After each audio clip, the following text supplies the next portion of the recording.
Hello, this is P. Francis McNichol, and I hope everybody's having a good evening. It's almost 2 o'clock in the morning. I just got done doing my laundry. Later today, I have the day off, so I wrote up the incomplete version because I'm going to add maybe twice as much to it, perhaps more.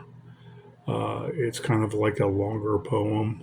It's in regular stanza form. It's totally limerick like in wordplay, and it's the kind of poems I like. I am using words that are not used every day but are very well known. Like most people know what an incision is, rhyming with decision, so on and so forth, derision, stuff like that. Some of the words I've used before, and I've used them in different ways.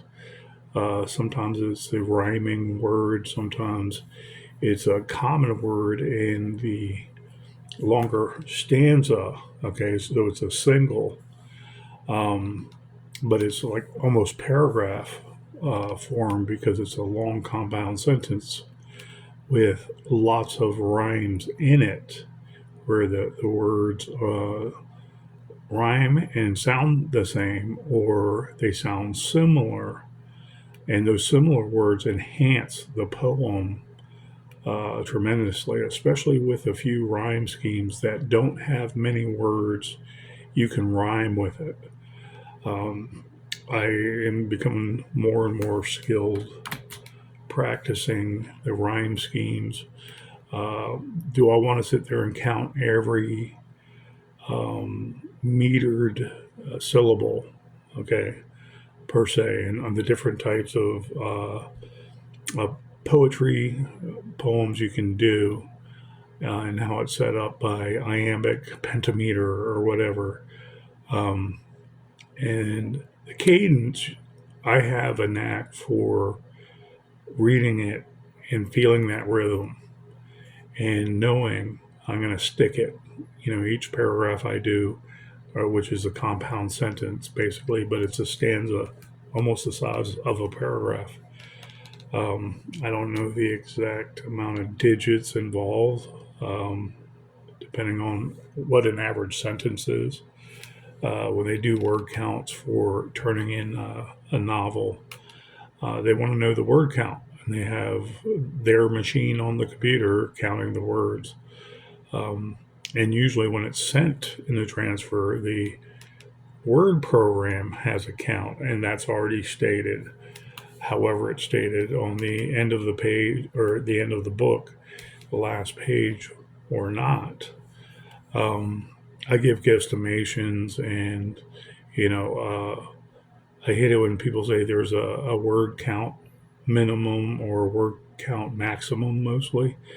And it's like if you write a novel and it's a good novel, okay, I'm not doing one of those 10,000 pages of bullshit. Okay, and multiple stories within a plot, and you have to like wait forever. And I hope you have a good memory to connect the dots, so to speak. And I can go that way, and I can develop a lot of stories within stories and do a super large book. But I really don't want to unless it's short stories I'm adding to it or ongoing poetry that I keep on practicing with on Facebook. All my poems are on a phone. And I say that because I can easily look up my finger, look up synonyms and antonyms and rhymes. And I get a good idea of what I'm thinking of. And it just comes to me easier and easier when I'm putting the puzzle together, so to speak. I see the picture and I write something down and then I rearrange it sometimes and I add a lot more of the rhyme words or similar sounding words to enhance it. And I want to make a bigger paragraph, that one compound sentence. And that whole sentence grammatically is correct, minus the regular period punctuation at the end, because I'm not beholden to, I want to say, to put it at the end so it's what, a sentence statement in itself. It's like, no, I don't want to give that impression. I leave a period off because I want to give the impression you automatically know it's poetry, and it's a stanza that stands on its own with some comma work, occasionally a semicolon, but the words speak for themselves. That's my professionalism, how I want it to be. Okay. Some things I know I haven't hit the mark. I publish it on Facebook because it's a easier thing to see on this phone. And I make adjustments on Facebook, copy and paste it. Okay, so I have it copied and I paste it back in the email uh, letter I'm about to send to nobody, or I send it to myself um, for a record of it. And I erase the original and I copy and paste the updated version from Facebook because I could see it better. And it just looks better, on Facebook when you see it in the queue and it's already posted. And a lot of people would say, especially the established writers, I'm not going to say that they're necessarily elite or trying to be an asshole, like an elitist does. An elitist artist, makes me want to vomit.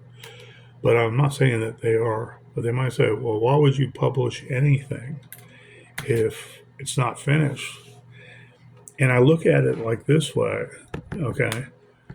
I work at poetry because I'm not sitting there doing poetry every day, but I know what works.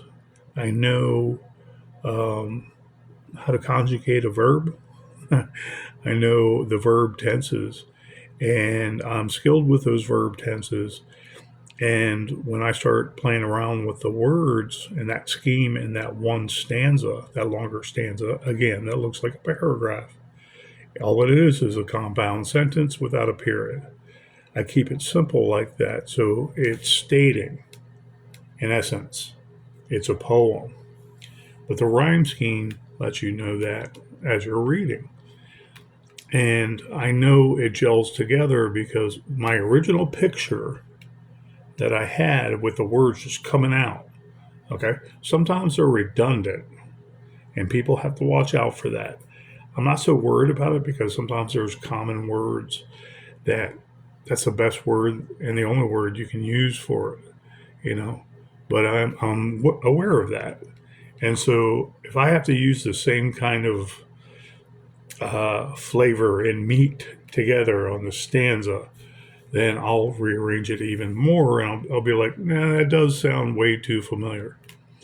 So this latest poem I've been working on is called Jeffrey and Jerky. It's a reference to my horror themes.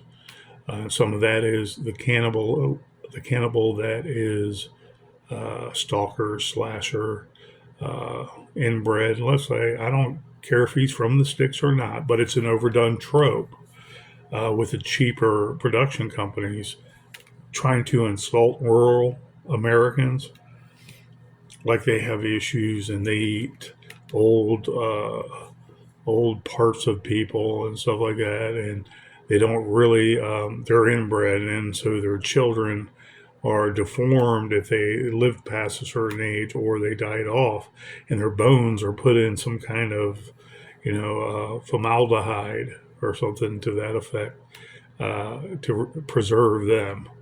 Okay, or they're taking trophies from their victims and putting them in a jar and pickling them.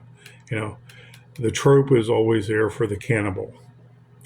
But these production companies, for a while there, between 2000 and I want to say, I haven't seen that many of them because I don't watch the Sci-Fi Channel for good reason.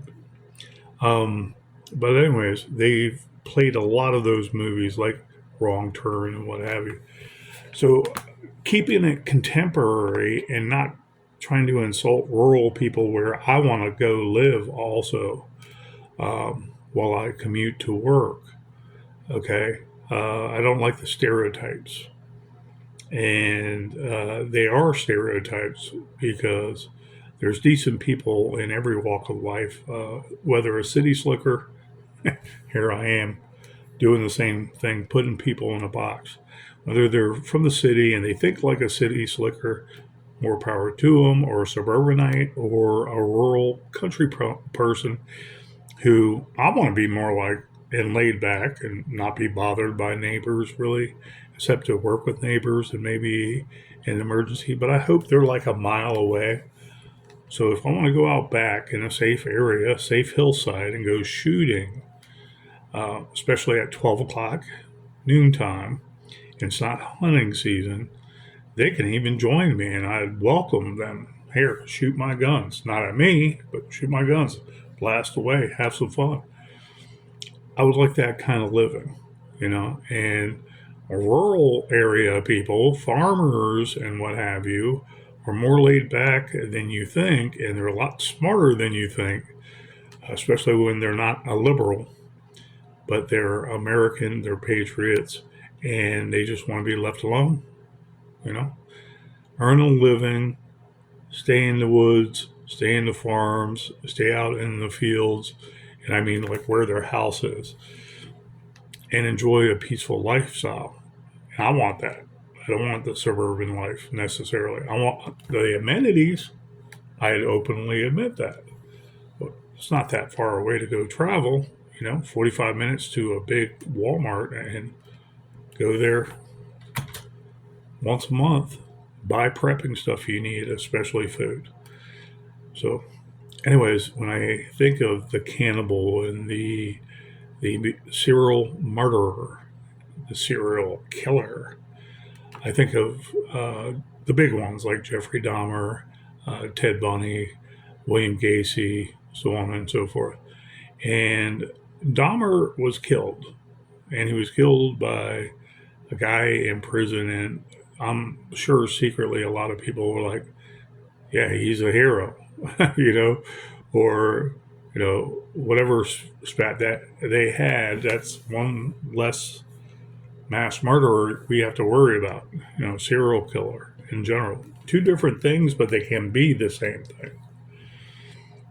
And he basically was killed by, I want to say, a broomstick. I knew most of what happened, but I don't know exactly what happened. How did he die? Was it shoved down his throat and he was bleeding everywhere? You know, who knows? Was it sharp enough, or was it an actual shiv that's like a blade and can cut and can puncture? And then he died, reasonably quick, but he was draining out a while before he died. Who knows? But his story is kind of interesting in that he was kind of like a nerdy guy. He always wore the glasses. I saw the movie, the more recent one, with that really good actor that was on. It was on American Horror Story. The one male actor, he was kind of younger, like early 20s at the time of American Horror Story. I think he was. He was that actor, and I forget his name because he plays kind of strange roles, and he's a really good actor because he can act with the big dogs, you know. Um, but anyways, there was another. No, the guy I'm talking about was on Haven, I think it was, horror movie. Werewolves against the vampires. He was like head vampire that took over his mom's corporation. That guy, I'm almost certain that was the guy. I might be wrong. Anyways, the more recent Dahmer movie was pretty good, and the acting was pretty good. And you just wonder, how do these guys get away with that? He was convicted of 17 murders before he died. The 17th murder was after he was already adjudicated for the 16 murders, and he got 16 life terms. Why would you even put him in general population? I wonder about. As an administration of justice, admini- administration of justice criminologist. I wonder about that and why they would put celebrity status convicts, found guilty of all these sensational murders and put them in general population. Like he's just going to fit in. He was okay there, and then he was targeted. And why, I don't know, other than he was a celebrity by that time because everybody knew him and knew what he did. And so that kind of infamy would breed mentally unstable people to try to kill him and then become just as popular and be another celebrity. You know, was he paid? Was he tipped off that, hey, this dude in there, man, you know, he killed our family member. I just want you to know, you might not know me, but here's why it's important to you. You know, we're friends on the street and friends of friends look after each other, and that motherfucker hit one of our own. Who knows? I don't know. His story to me is not as interesting, with the exception of him doing it for 12, 13 years, from 1979 to 1991, I think it was. It's not, it's not important. However, studying horror and knowing basically what happened, it leads credence to be well rounded. I'm a horror author. I get it. It's kind of gross to think about boiling bones, human remains, let alone eating it, but then pickling their heads. Okay, so on and so forth. And doing a poem like that, being a horror author, I weigh some of the sexuality with it being art and not overdone. So it appears like I'm bashing gay people. Okay, if that makes sense. I'm not. He openly admitted he was gay, but the fixation was unnatural. Okay, beyond any, I want to say, normal comprehension, where you would cannibalize some guy being a homosexual, some guy you also want to have sexual pleasure with, you're going to eat him. Okay. And let's just say a heterosexual feels the same way about women. All right. Do you want to get in the weeds too dirty? Do you want to uh, cuss too much? You know? And um, in this beginning of Jeffrey and Jerky, I like my comedy and I like being a little dark, but I don't want to be too dark that people are like, well, that's really foul. He went to a sexual place, you know, and I don't want to go into. I just want to say I want to keep it a little vague, but have the right words there to just paint the perfect picture without really saying it. Okay, if that makes sense. As a writer, we have to do that, and we can do that in so many different ways. And that's the real part I like about doing the longer poems when I go off in different tangents going down the line in these big sentence, compound sentence like paragraphs. And I enjoy it very much because my long game, I love writing. And you do that anyways, leaving clues sometimes without even saying they're clues. So you're kind of laying the groundwork for the pinnacle, the climax, the crescendo of your plot, your novel, and the plot of your novel in your novel. And it's like, do you really want to entertain? then you leave those subliminal hints. You leave those sometimes stark hints so the reader feels like they have something to look forward to. You don't want to let them down.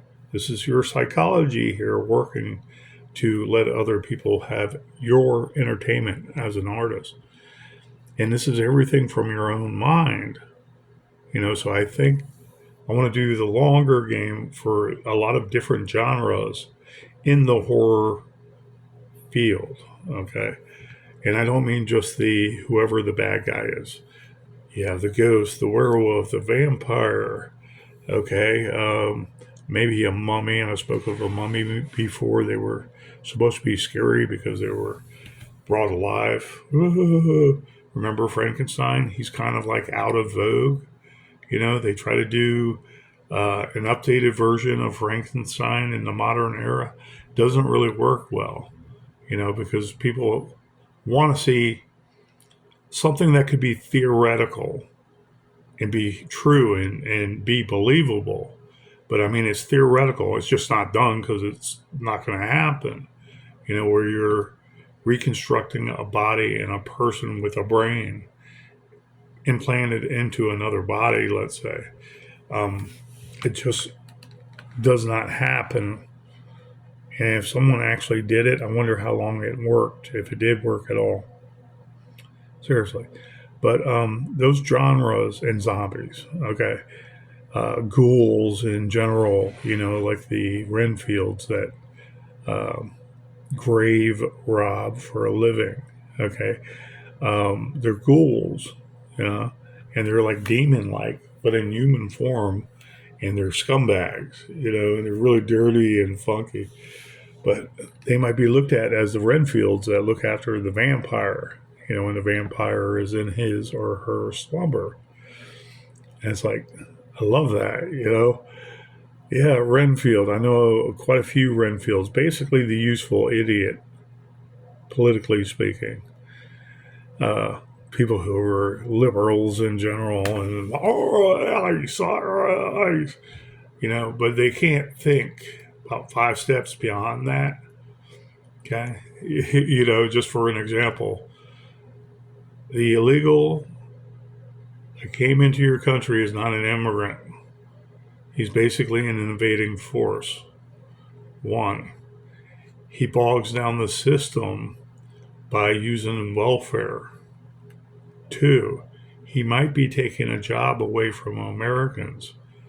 3, he might be committing more crime on top of being here illegally, which is a crime.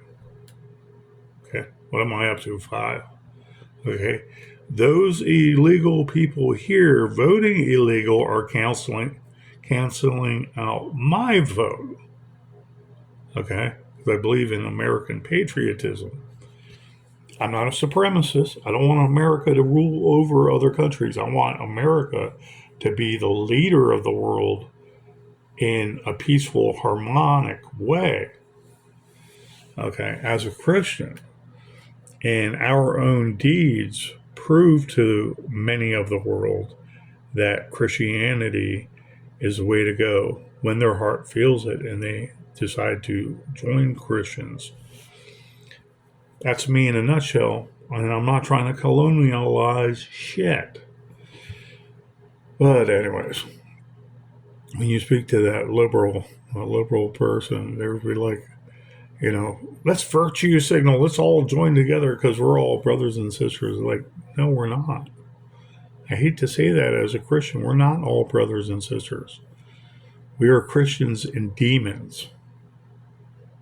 You look at it that way, when our Christian society made you a liberal and allowed you to be a liberal, and then you try to stalk agents, look for trouble, cause trouble, bring out the whistle, and so on and so forth. They're very professional.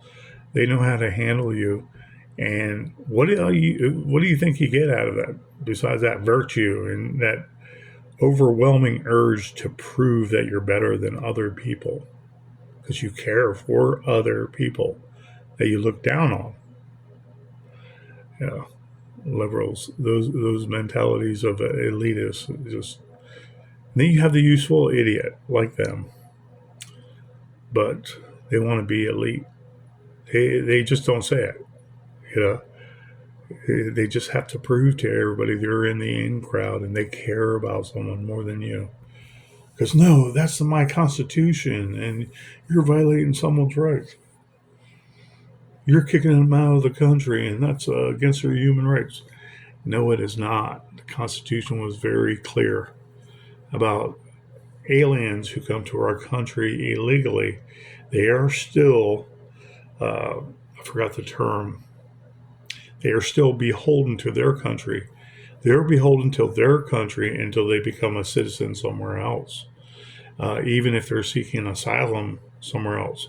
And guess what? Liberals who know the law and think they know everything, when they come to our country illegally, they already violated the Geneva Convention by invading a sovereign territory, colonializing us.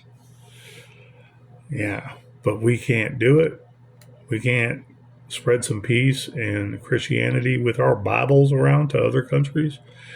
How about all those dead Christians in Syria because of ISIS over the last 10 years? Liberals, you know. But anyways, the elites are basically the vampires. The average, Joseph Stalin useful idiot are the Renfields. Okay, how about that for symbology? But anyways, Jeffrey and Jerky, there wasn't much evidence. There was a lot of evidence in his apartment of previous people who were killed. And some of those they connected to basically missing persons. Okay. So I don't know the particulars of all the evidence in his apartment, but there was traces of other people, the remains, DNA, what have you. Okay. And so I have a good idea of how he lured people in. It was gay sex, hooking up. And then he would kill them because he'd love to see them die at his own hand. He would get off on that. And he would basically ejaculate on that dead body. Then he would eat parts of the body. And he explained much of this in interviews when they wanted, as a case study, to understand him while they're studying him. And he was a predator like everybody else. He just so happened to be gay and he liked black men. Okay? Black youth, so to speak. For some reason, when he inflicted pain against them and took their lives, that was something he liked to do. Okay? It turned him on. It was his fetish. So on and so forth. It was that overwhelming addiction that he couldn't stop. And it is an addiction if you think about it, because it's that lust and you can't control it because you're going to act on it. And it's like your mind goes in a different, like addictive personality, just focus straight on that. Not unlike the heroin junkie who are a bunch of dickheads, fuck them in general. But I wrote Jeffrey and Jerky, and I enjoyed so far what I did. A couple of the sentences that turned out really, really good. It's like I hit a wall and I had to go to work right there and then. I'm at work doodling it. And I'm like, I know I got it. I know I got it. Shit, I got to do something right now. And I came back to it and it was like, that's it, So that's the enjoyment the writer has. That's the enjoyment I have when I know my own standard is met, where I feel inspired and happy and joyous that it's there, it's rearranged, it's perfect the way I see fit, and I'm done with it. I'm done with that line. So I go to the next one. Sometimes I'm reeling off 5 of these verses / stanzas / one-line paragraphs, and I'm like, not too bad, not too bad. I would like to do, like, in essence, 35 to 45 stanzas. So it's like a short story, but it's not really a big short story. It's just a lot of rhymes, And I want to keep it somewhat flowing while it's somewhat cogent. And it's hitting all the bases of the historical event. Uh, like if it was about vampires, I would make some references to Bram Stoker. You know, I would make some references to stealing souls, those kind of vampires. You know, when they talk metaphorically, stealing the energy from you. A vampire does that. You know, a toxic person in general does that to everybody. You know, and it's like you can feel it more with a certain person that's not a good person. You know, and you ever see someone and you meet someone and your blood kind of just goes cold? Very few times in my life, but it's happened because I'm a seer. Okay, I see everything, but I've said this before too. Voice inflection is how you know when people are lying. Okay, and there are some really good actors that don't act too harsh, too quickly, too brash, and they sell people because they're not overacting, and you think they're so down to earth, but then you find out their whole life is a fucking lie, you know. And so you have to be careful because some people have very good control. Okay, are they necessarily possessed? Are they their own demon and they're headed that way? They're just not in hell yet. You know, I think with a lot of evidence, yes. And there are people that have just done stupid, mean spirited things, you know, and there's no rhyme or reason to it. And he's like, yeah, that's just him. He's a no good son of a bitch. She's a no good freaking harlot, you know, whomever, you know. And then is there still a possibility to change? If you can exorcise a demon out of a person during their possession, then doesn't it stand to reason that God can cleanse that soul and make it whole? Because that soul is controlled by negatives, sin, the demons all around him, hell itself, the devil itself. It's like I always believe that it's possible, but you know, fool me once, shame on me. Fool me twice, shame on you. You know, there's a certain point where you just can't trust a person anymore. So you'd rather not enjoy that trauma over and over again with that person. That makes sense. And so you'd rather just stay away from them. And it's an afterthought, so you can heal. Question about healing is you see that person again and you have a conversation and maybe they ask for forgiveness. 9 times out of 10, they won't. Can you forgive them? You know? And it's like, yeah, I can, man. I saw how fucked up you were. And I'm still pissed off about it, but ain't no harm gonna come to you, man, if you really believe that, from my point of view. Okay, but please just respect that I'm still dealing with it in some ways, but I forgive you. You know, that's how you handle it. You know, but a lot of people that are mentally ill don't know they're mentally ill and refuse to believe it. And I believe there's some demonic influence there that mind is connecting to somehow, or the mind is being controlled, I want to say from a other location, or you know, there's brain damage there, and it automatically connects to a certain amount of sin, like a Renfield. Can't control their mind, you know, but they know the master has the food, the master has the drink, the master is the one with the money. So they go a certain way, always doing wrong. They're possessed by that master, that vampire. Anyways, I'm going off on philosophical tangents. So I'm going to do a quick reading before, hopefully, my phone does not conk out on me. But because this is a longer poem, please bear with me. That's kind of why I wanted to do it. And see how I enunciate and speak pronounce the words and everything. Okay, Jeffrey and Jerky by P. Francis McNichol. I was a reprobate boy at a time of great joy. The neighbor's cat, my first date, I named Limp Leroy. When I picked up a stick and poked, pricking that dick as a joke, it croaked. The pain was kind of ingrained.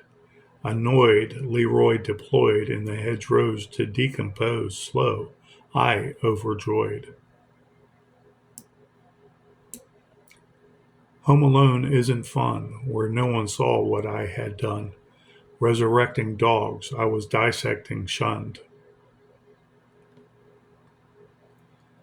One canine was named Rover, and a maimed Great Dane whined before my asinine hunger took over.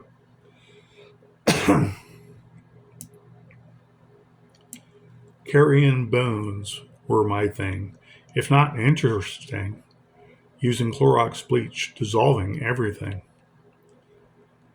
No one cared if I ate a scared cat. I prepared in my bared underwear, jaw and all, raw or medium rare.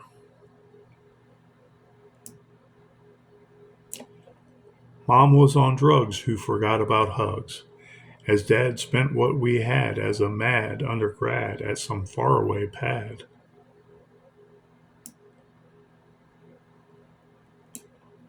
Teenage lust never occurred to me a must.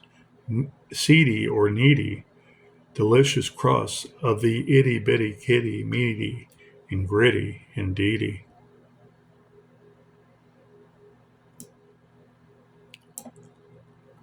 I needed no friends or fairy tale land of pretend, a raving lunatic, albeit craving alcoholic, misbehaving a means to an end.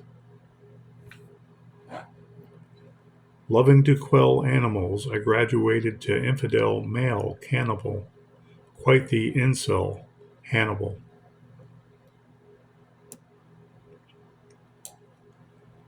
Hexed satisfaction of sex maturation became an infatuation, if not vexed, gratification with putrefaction adulteration. Now, free love might have seemed cool to some on the run or any old hitchhiking fool just out of school. But gas costs a lot, plotting the right spot to gut and leave him to rot in a deep rut, long forgot. It's a daunting task to make small talk, or ask if he's got a flask, or would he rather walk a side cast? My first beau is no one you know, making it clear he never drinks beer. Sort of a slow schmo with nowhere to go. With a dumbbell, the chummy bum fell, as I sent him to hell, where he chilled a spell in the backyard dell.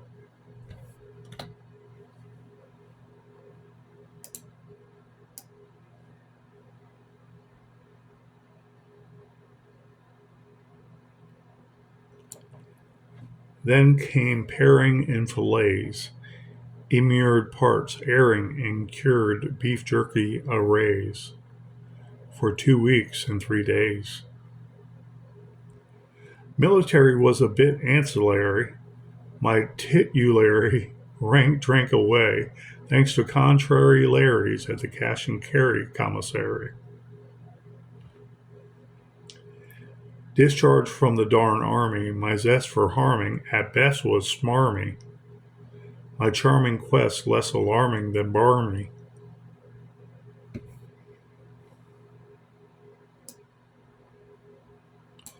With no jazzy jacuzzi, Spanish fly doozies wooed my fetish of schmoozing coquettish gent floozies.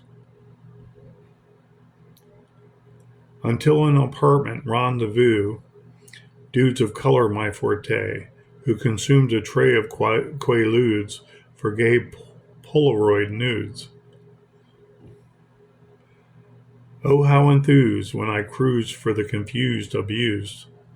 Used dudes about to be contused.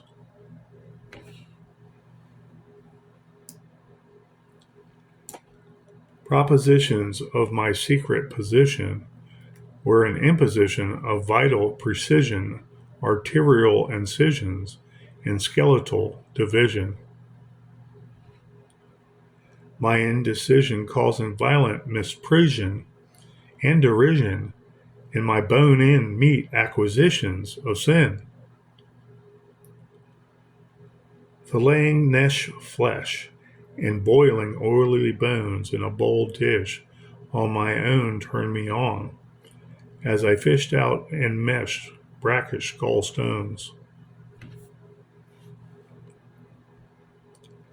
A, a kidney hollandaise marinade was sautéed in a chutney chitlin souffle, a stewed ooze of pâté and bruised breast plate, plasma braised. TBC, to be continued.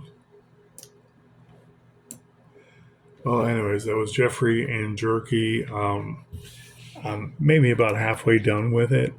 I have a lot of. I can go to Wikipedia and look up Jeffrey Dahmer, and I can get more of a historical context of the sequence of events in terms of chronological order, and not much is really surprising from what I haven't known before.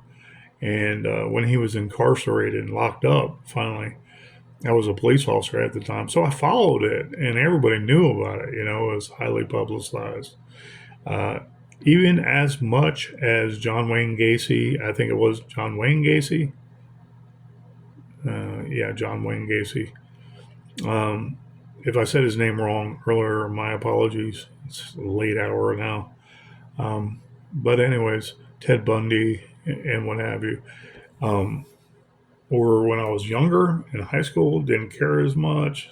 John Wayne Gacy was mostly the 70s. Ted Bundy, when was he popped? And he's finally arrested. I forget exactly. Early 80s, maybe. But he was known in the 80s. We all, heard about him.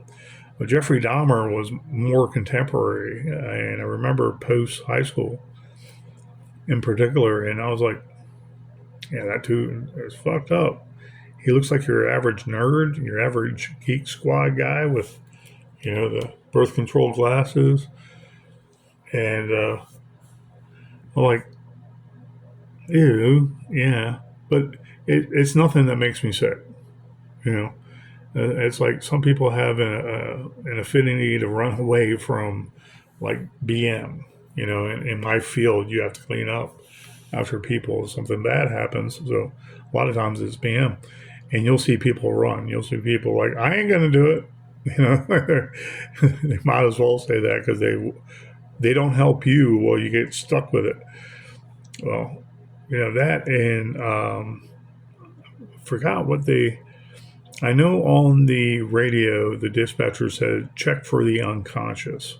When they say the unconscious, they literally meant the person that is most likely dead. Okay.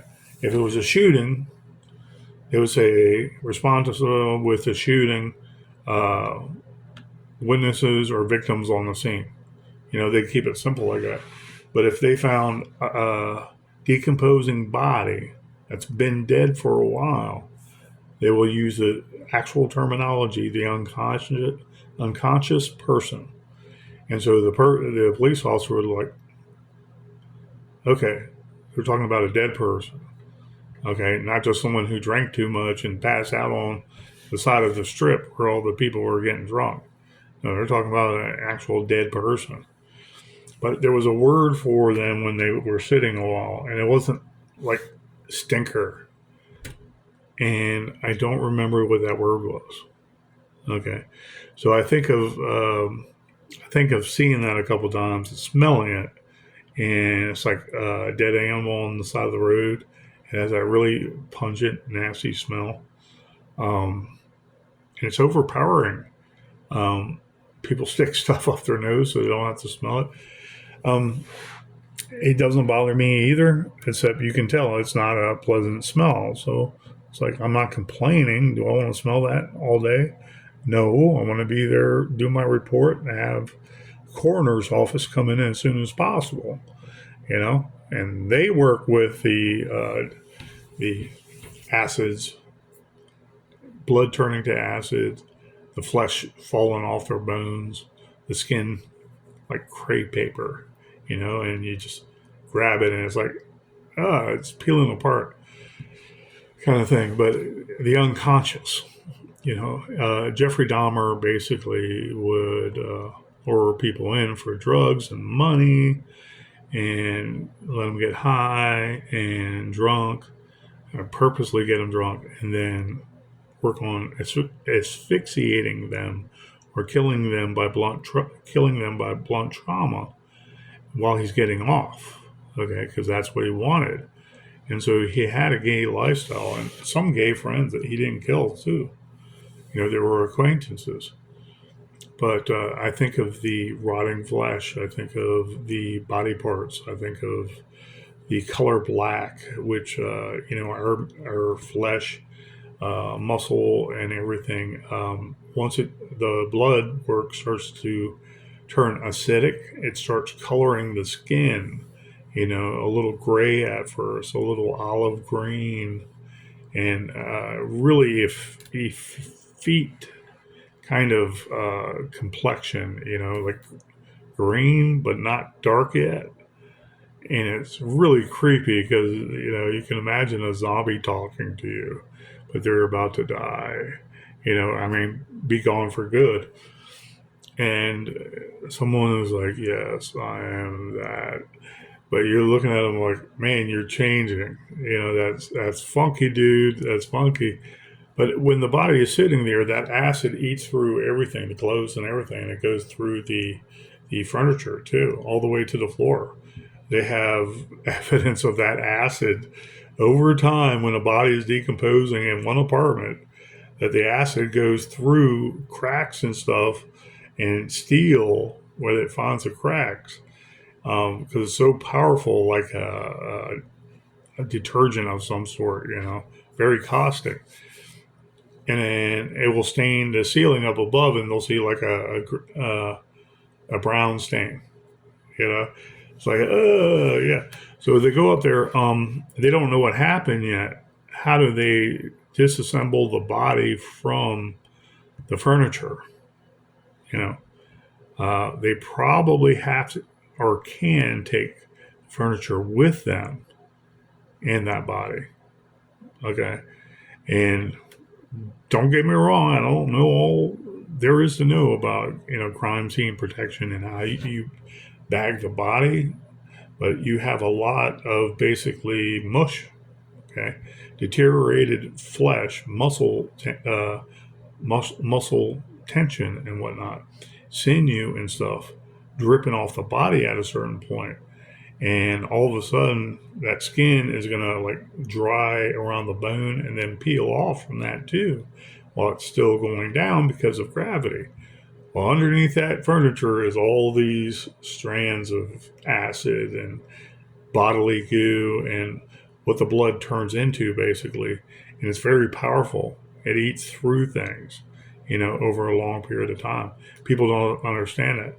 But initially, whatever part they call it of decomposition, I studied a lot before they do now. They get a good reading with the larvae that might be in the body, bugs taking over the body.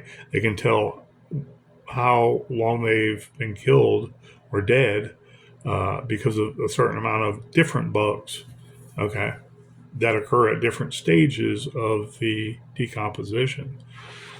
And so it's like pretty interesting to think. And I know this stuff, and I've studied it a long time ago in crime scene search, crime scene search and protection.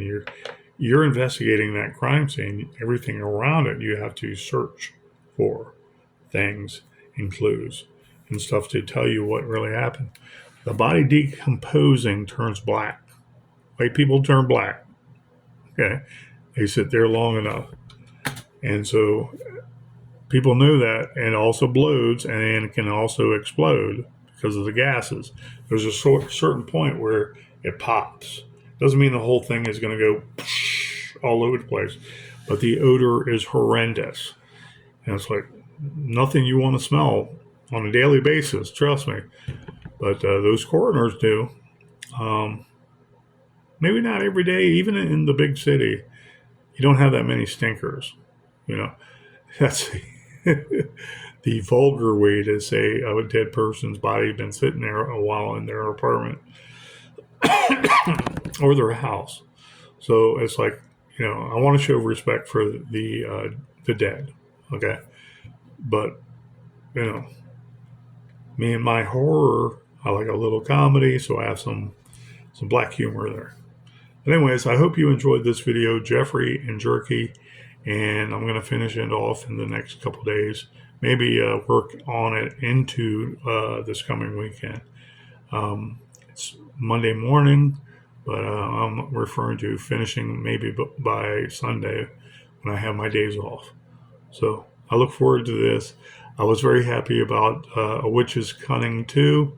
It was kind of like a story, its own story, but in rhyme verse. I guess you would call it singles, but they're compound sentences with rhymes. Um, Same sounds and rhymes. And I love that because I know what I see, and I see a certain picture and I just blurt it out. And then I do some surgery here and there, and I'm like, I know what works. And so I think I'm hitting the mark on this, Jeffrey and Jerky. And I really appreciate your guys' time. Thank you so much, and I hope you enjoy my work to come too. Take care.